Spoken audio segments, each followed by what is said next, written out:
Teo, Dimmi. stai creando la chat di WhatsApp per decidere cosa fare per San Silvestro? No, stavo giocando a Marvel Snap. Ah, e quindi cosa facciamo a San Silvestro? E io cosa ne so? Non so neanche chi sia questo Silvestro. A posto così.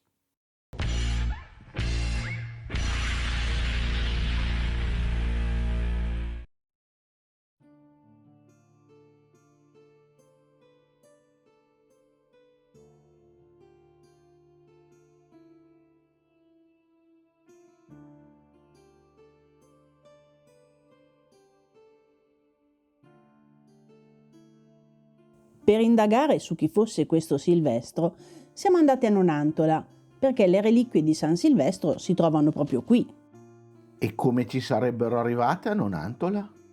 Ecco, ci sono due versioni. In una i Longobardi si sono infilati nottetempo, astuti come faine e silenziosi come gatti, all'interno delle catacombe di Santa Priscilla, lungo la via Salaria, per trafugare le reliquie e portarle a Nonantola, dove era in costruzione una grande abbazia. Mi piace questa versione. Quasi me li vedo tutti i Longobardi vestiti di nero che come ninja si infilano nella catacomba. Nella seconda versione, invece, l'abate di Nonantola, Anselmo, si recò a Roma per incontrare il Papa Stefano II, il quale gli fece dono delle reliquie. No, bocciata.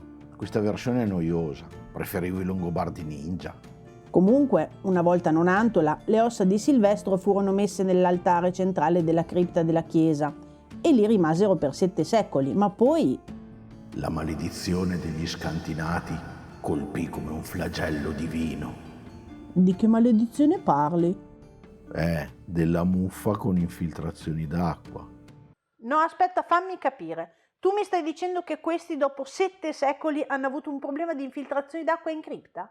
Quando noi con una casa degli anni 90 abbiamo sempre la taverna allagata? No, tu adesso mi inventi una macchina del tempo, ti travesti da Longobardo ninja e mi vai a rapire una squadra di costruttori a Nonantola che mi servono. Subito! Ma che macchina del tempo! Ma che Longobardi ninja! Qui ci vuole un bel geometra. Geometra! Geometra! C'era un gatto. Scusate, ci deve essere stata un'interferenza. Continuiamo. Stavamo dicendo che nel 1444 la cripta fu interrata e le reliquie spostate prima nel presbiterio e poi in un bel reliquiario grande.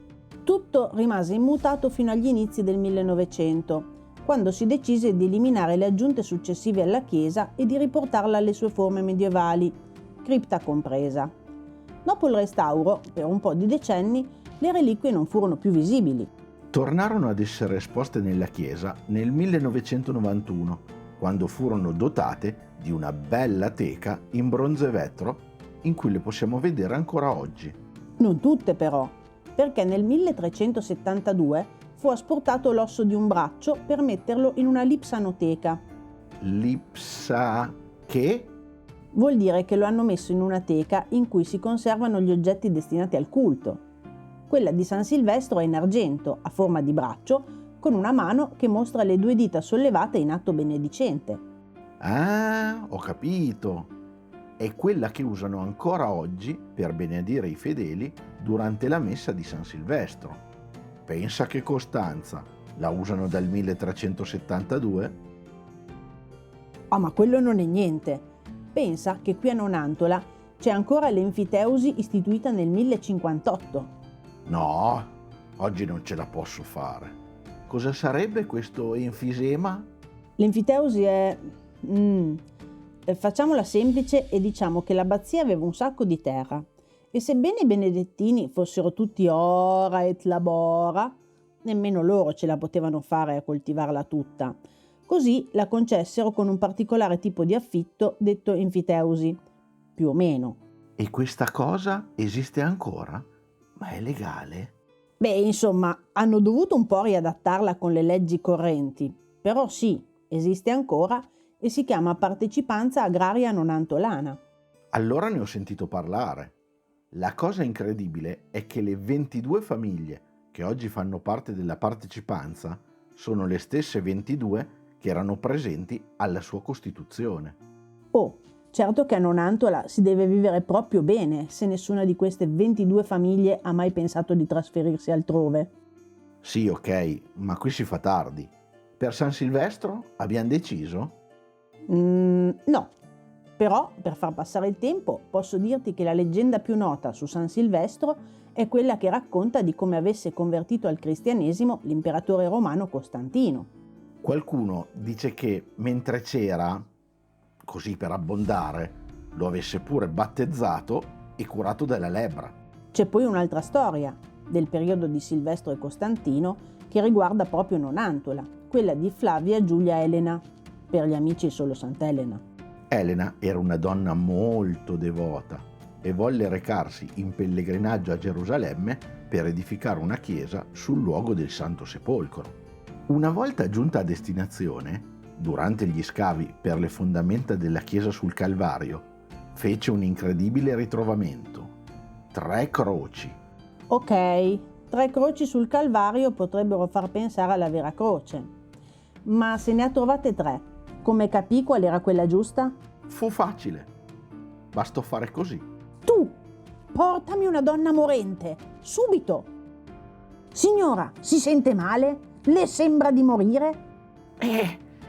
Bene, non sto di certo. Presto, passatemi una croce. E adesso, come si sente? Moro. Un'altra croce, svelti! E adesso? Sta meglio? Ah, come soffro. La terza, subito! Miracolo, sono guarita. E così, accertato quale fosse la vera croce, Elena la divise in 3 pezzi. Un pezzo lo lasciò a Gerusalemme, uno lo inviò a Roma e il terzo lo mandò a suo figlio a Costantinopoli. Passarono i secoli e nel 774 Carlo Magno assoggettò i Longobardi. Contemporaneamente inglobò l'abbazia di Nonantola tra i territori appartenenti al Sacro Romano Impero e chiese quindi ai benedettini di svolgere vari compiti. Uno degli incarichi che affidò all'abate di Nonantola fu quello di recarsi a Costantinopoli per un'ambasceria in suo nome.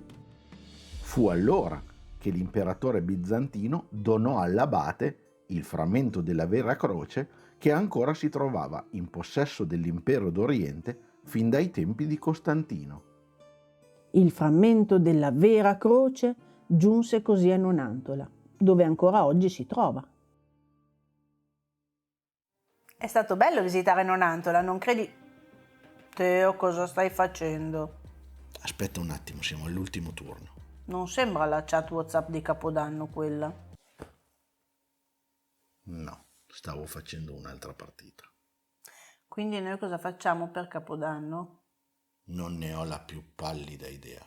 A posto. Se qualcuno di voi ne ha una però, magari nerd, con protagonista un castello o roba simile, la scriva qui sotto nei commenti. Potrebbe essere d'aiuto a noi e a tutti quelli che a tutt'oggi non sanno ancora cosa faranno per Capodanno. E non hanno voglia di creare una chat WhatsApp? E nel frattempo mettete un bel mi piace, iscrivetevi al canale se non l'avete ancora fatto, attivate la campanellina degli avvisi, date un'occhiata ai nostri blog e ai social. E a questo punto, visto che è l'ultimo dell'anno, non ci resta che augurarvi buon anno! Buon anno! A presto, ciao!